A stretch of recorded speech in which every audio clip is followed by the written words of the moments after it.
కత్తుల బావి రెడ్డి రాజుల హయాంలోని గోపీనాథ స్వామి ఆలయం కత్తుల బావిగా మారింది.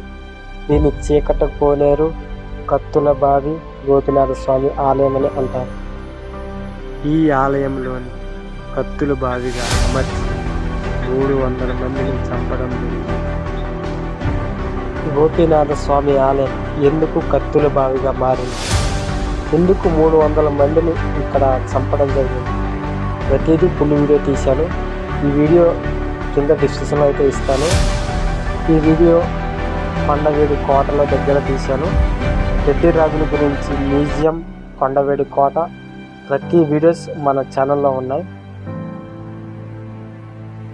ఇలాంటి హిస్టారికల్ ప్లేసులు, టూరిస్ట్ ప్లేసులు మన ఛానల్లో వస్తూ ఉంటాయి. మన ఛానల్ సబ్స్క్రైబ్ చేయకపోతే వెంటనే సబ్స్క్రైబ్ చేయండి. ఇలాంటి మంచి వీడియోస్తో మళ్ళీ కలుద్దాం.